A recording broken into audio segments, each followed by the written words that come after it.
Good morning everyone. आज हम पढ़ेंगे द पाल के बारे में, यानी कि पाल वंश जो हुआ है उसके बारे में हम आज पढ़ेंगे। इसके बारे में हम देखेंगे कि कौन कौन इसके महत्वपूर्ण राजा हुए हैं। Dharmapal and Devapal, the two powerful Pala rulers, built a massive empire, but they had to counter challenge from the Pratiharas and the Rashtrakutas. यानी कि जो पाल वंश जो हुआ है इसके दो शक्तिशाली शासक हुए हैं, एक तो धर्मपाल और दूसरा देवपाल। ये दोनों इसके शक्तिशाली शासक थे। इन्होंने एक विशाल साम्राज्य का निर्माण किया, लेकिन उन्हें प्रतिहारों और राष्ट्रकूटों, जो ये दो अलग वंश थे, इनसे कई चुनौतियों का सामना करना पड़ा। From several Tibetan accounts we come to know that the Pals were the patrons of Buddhism। कई तिब्बती खातों से हमें पता चलता है, यानी कि कई तिब्बती ऐसे जो लिखे गए हैं उनसे हमें पता चलता है कि जो पाल थे बौद्ध धर्म के संरक्षक थे। यानी कि जो पाल हुए हैं वो बौद्ध धर्म के मानने वाले हुए हैं, बौद्ध धर्म का संरक्षण करने वाले हुए हैं। The Vikramashila university of Bihar was founded by Dharmapal. यानी कि बिहार के जो विक्रमशिला विश्वविद्यालय हुआ है, बिहार में जो एक प्रसिद्ध विश्वविद्यालय था विक्रमशिला विश्वविद्यालय, इसकी स्थापना जो पाल शासक हुआ है धर्मपाल, उसने ही की थी। The Pala has trade links with South Asia. Pala का दक्षिण पूर्व एशिया के साथ व्यापार संबंध था। यानी कि पाल जो है वो दक्षिण पूर्व एशिया के साथ व्यापार करता था। ये आपके विक्रमशिला जो यूनिवर्सिटी हुई है, विश्वविद्यालय जो हुआ है विक्रमशिला, उसका चित्र दिया गया है। आगे बढ़ते हैं। अब हम पढ़ेंगे राष्ट्रकूट के बारे में। जो राष्ट्रकूट वंश जो हुआ है उसके बारे में अब हम देखेंगे। The Rashtrakutas ruled upon the Maharashtra region between 750 CE and 1970 CE। जो राष्ट्रकूट हुए हैं उन्होंने महाराष्ट्र का जो क्षेत्र था उसमें 750 ईस्वी से 970 ईस्वी के बीच शासन किया। Maharashtra was ruled by efficient and able administrator and warriors like Amoghavsha, who also wrote poetry in Kannada language, and Krishnaditya during this time of almost 200 years।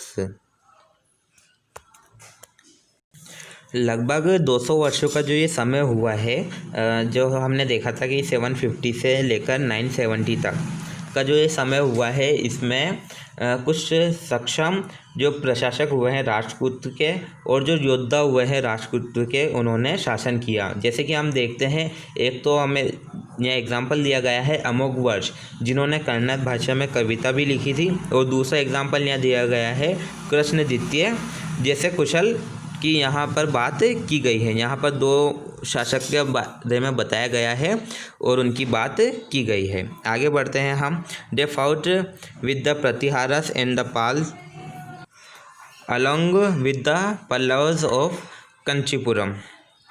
उन्होंने क्या किया, प्रतिहारों और पालों, यानी कि जो कंचीपुरम के जो पल्लव थे, यानी कि प्रतिहारों, पालों और कांचीपुरम के पल्लवों के साथ में उन्होंने युद्ध किया था।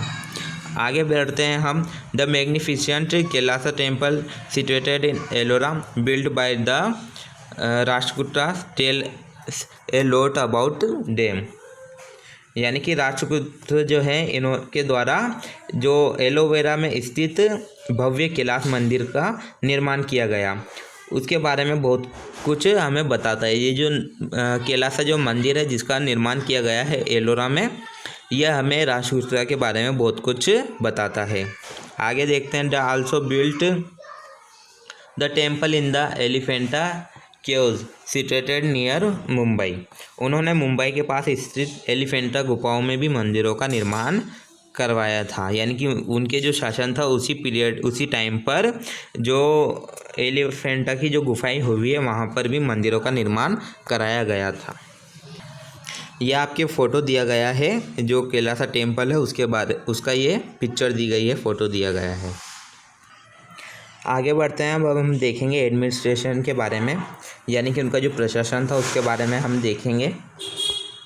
अल Masudi mention about the great powers and prestige of the Pratihara rules and the westernness of their empire. हम देखते हैं कि प्रशासन के बारे में अल मसूदी ने प्रतिहार शासक की महान शक्तियों और प्रतिष्ठा और उनके साम्राज्य की विशालता के बारे में उल्लेख किया है। यानी कि जो अल मसूदी हुआ है, इसने जो प्रतिहार जो हुए हैं उनकी शक्तियों का, उनकी प्रतिष्ठा का और उनके साम्राज्य की विशालता के बारे में उल्लेख किया गया है। वो आगे बताता है कि once he visited the royal court of the Pratihara ruler at Kannauj. He writes that the king was at the center of the entire administration.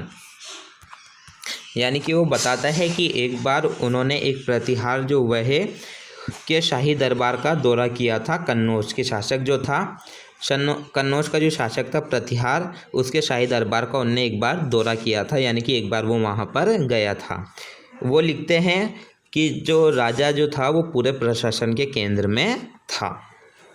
इसके आगे हम नेक्स्ट क्लास में पढ़ेंगे।